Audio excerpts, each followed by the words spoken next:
Alright, boys and girls. Got a new patch. It's time to look and see what we got. Alright, the update in which BLOODSEEKER. Legit, all they wrote is the update in which BLOODSEEKER. March 19, 2020 is a long, like we waited long for this patch, man, because of, coronavirus. But yeah, anyway. So there's some general stuff like made the game more efficient, update district complete flow and city crawl, like just a bunch of bugs, mostly for mobile users. So that's pretty cool for them, I guess. But yeah, you guys can like check this on your own if you would like. But what we're most interested in, obviously, the changes in the game. So Underlord changes. Hobgen, friendly fire, explosions do full damage to all cells in the blast area. Was full damage in center cell and half damage in surrounding cells. This means like most of the time when Hobgen friendly fires, it's gonna do a lot of damage. Like this is kind of crazy. Like, but the problem is if the builds that friendly fire Hobgen fights against is too bursty, like it might come in too late. But for the most part, it should do a bunch of damage. Just like most of the time, even if they miss, they're gonna do a lot. So I'm really interested to see this one, and I want to know like how this plays out, like once I try it out a little bit. So hero changes finally. BLOODSEEKER. Let's see what happened. Blood Rage. Bonus attack speed changed from 500 to 300. Target health at which BLOODSEEKER reaches maximum bonus attack speed changed from 25, 30, 35 to 30.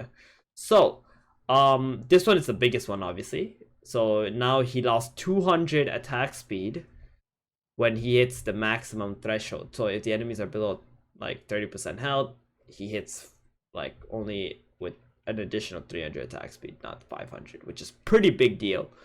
Not that big if you are playing multiple Bloodbound units and your BLOODSEEKER is really fat. But for the most part, this is a big deal. In the last patch already, sometimes BLOODSEEKER wouldn't be able to take off that much, so this nerf will make him even worse in that situation. But in lower ranking games, I think BLOODSEEKER is still going to be a very strong unit that you can play. So target health at which he reached maximum bonus attack speed means that previously, when he's level 1, the enemy needed to have less than 25% of their health in order for him to hit 500 attack speed, right? Now, and level 2 is 30 and level 3 is 35. Now, at all levels, they need to be below 30% HP in order for them to hit 300. In order for BLOODSEEKER to have 300 attack speed. So I think it's a pretty good nerf, to be honest. Definitely, like, you can deal with BLOODSEEKER now. Like, he won't win as many rounds, and if you play BLOODSEEKER for too long, you might just start losing too many rounds as well in like higher, like super high level gameplay. But in lower level gameplays, like you can, like for example, like anything below big boss ranks, I think people will still have a difficult time dealing with BLOODSEEKER. So Earth Spirit, ooh, finally busted Earth Spirit. We've never seen this yet. Geomagnetic grip cooldown changed to 8 seconds. Oh my goodness, dude. This is actually crazy. This spell is actually really nice, like, if it lands. And now you have another unit who can pretty much silence an 8-second cooldown. Like, we just took off, like, 10 seconds cooldown. We went from 18 to 8 on a 2-star Earth Spirit. That's pretty cool. Like, this unit might be pretty sick in a lot of situations. So I'm kind of interested in like what builds this can be played in. I feel like it could be a really good splash unit in many builds. That's my thought right now. Like you could probably even play that in Assassins, honestly. Like you play Earth Spirit, then you play Voids with Void Spirit, and then you play Ember. Then you have 3 Assassins or 3 Spirits in your Assassin build. So it's kind of cool. IO Tether. Tether no longer snaps when IO is broken. However, the tether target will not gain any benefit from the tether if the target itself is broken. So this is not a buff or nerf or anything. It's just like, oh, the tether won't break. That's pretty much it. Like, it doesn't really change anything. Tether target won't gain any benefits. Like, it's pretty much irrelevant. A Legion Commander. Duel. Both Legion Commander and her target cannot receive healing while the duel is active.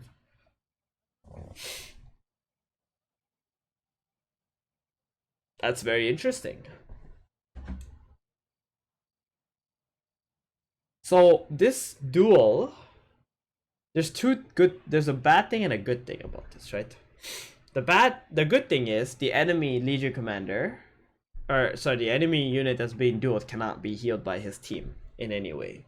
So your Legion, if it duels something and you have like a bunch of damage and you got demon bonus, it's gonna like 3-shot the unit probably. Right? The bad thing is, which I think actually is like much worse, like this is the actual nerf in my opinion, is because when the Legion casts duel, she procs her Warlock bonus, she cannot heal off the Warlock bonus anymore. Nor can her team heal her up if she gets too low during a duel. Secondly,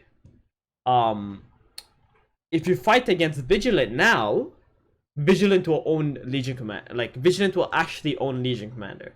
Because now, when Legion Commander duels, she cannot be healed when the Vigilant are all attacking her.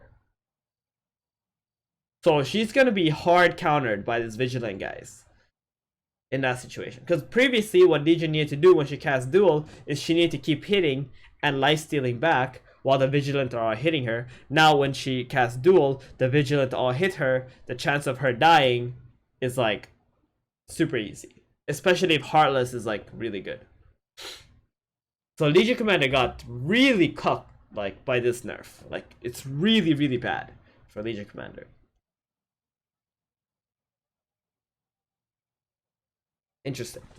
Queen of Pain. Assassin blink duration changed from 1 to 1.25. So this means that the time it takes for her to blink from the square that she's on into the enemy backline takes longer. And the reason why they did this is because Queen of Pain's blink speed was faster than everyone else. So when Queen of Pain blinked in, she died right away. So now she will not be the first one to blink into the fight and aggro all the enemy. Her blink speed is slower, so she should be jumping in with the other assassins as well. Shadow Shaman. Maximum mana change from 100 to 70. So yeah, this is a buff to Queen. Okay, so they shaved off 30 mana for him to cast Serpent Wards. Serpent Wards cooldown change from 60 to 20. Awesome. So they shaved off 30 mana. Shadow Shaman will try to target an enemy and position wards such that all 4 wards can be summoned. Oh, this is interesting. I like this. The chances of Shadow Shaman casting 2 spells in a fight is pretty high because you don't put him in a position where he's gonna die. And it only costs 70 mana, so it's gonna trigger the effect rather quickly into the fight.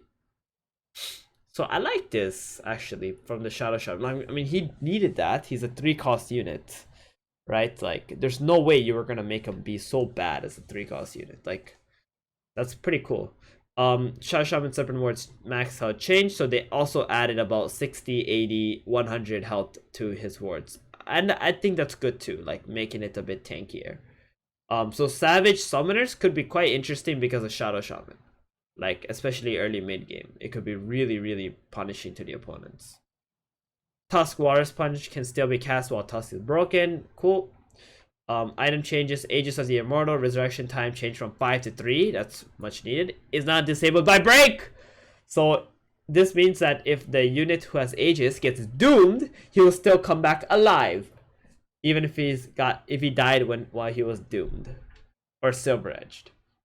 Guys, that literally happened to us yesterday, right? We had a Tidehunter, we put Aegis on it, and then he got doomed.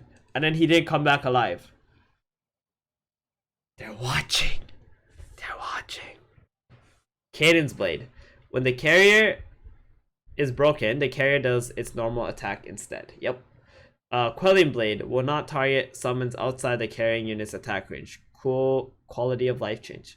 Alliance changes. Primordial will try to spawn Eidolons up to 2 cells away if nearby cells are occupied. Okay. And Void. Okay, this is a big one. Added 0.5 second cooldown to damage procs. Now the extra pure damage cannot proc more frequently than once every 0.5 seconds, regardless of how quickly the unit is attacking. Okay, so the only thing this hurts is pretty much hunters. And anyone who had more than a 2.0 attack rate and Ember Spirit, right? Because hunters, when they proc the extra attacks, the Void Alliance will proc and they would do a bunch of damage, and that's probably why they were too strong. Now, Assassin's Void is not going to be affected by this because they're not even hitting that fast. Oh, Slark. Slark could actually build up enough attack speed for Voidter. So it's a pretty good nerf, I think. I think it's a very good nerf. Like, Void Alliance was already hard to fit into your board and not make it worse than the board that you already had before you added Void into it. Right? So now, Void with this nerf is going to hurt, like, Hunters, Slark, Ember, like, the builds that were playing Void already. So it's a pretty cool change. I like it. Yeah, those are good nerfs, to be honest. Those are actually really good nerfs. Like, these nerfs, like, normally I hate nerfs, right? But this nerfs were actually gonna make the game overall more balanced. Because, like, Bloodseeker ran the game. Like he literally made you pick one Underlord or two Underlords, that's it. And now, the fact that you can play every Underlord is like, the game just changes completely. And Hobgame friendly fire buff was great. I think it's freaking awesome too. Alright, cool update. Enjoy it.